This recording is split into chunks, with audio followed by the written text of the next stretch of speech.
पाकिस्तान तहरीक इंसाफ ने 25 मई को इस्लामाबाद में जलसे और धरने के लिए जिला इंतजामिया से बाज़ाब्ता इजाजत तलब कर ली है। इसी पर बात करेंगे रॉन न्यूज़ के नुमाइंदे जावेद हुसैन से।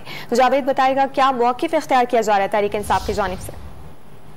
जी बिल्कुल, पाकिस्तान तहरीक इंसाफ इस्लामाबाद की जानिब से 25 मई को इस्लामाबाद की जानिब लॉन्ग मार्च के हवाले से जो है वो एक इजाजत तलब कर ली गई है। और इस हवाले से जो पीटीआई इस्लामाबाद की तंजीम है उनके सेक्रेटरी जनरल ने इस्लामाबाद जिला इंतजामिया को एक दरख्वास्त दे दी है, जिसमें कहा गया है कि तहरीक इंसाफ 25 मई को श्रीनगर हाईवे, जिसे कश्मीर हाईवे भी कहा जाता है, उस पर जलसा या धरना देना चाहती है और पुरम जलसा और धरने की इजाजत दी जाए। और इस हवाले से दरख्वास्त में कहा गया है कि चेयरमैन तहरीक इंसाफ इमरान खान ने इस जलसे और धरने की क़यादत करेंगे। और ये जलसा और धरना जो है इसके लिए H9 और G9 के दरमियान में जो शारा है वहां पर ये जगह मांगी गई है, जो कि कश्मीर जो पिशावर मोड़ के करीब बनता है।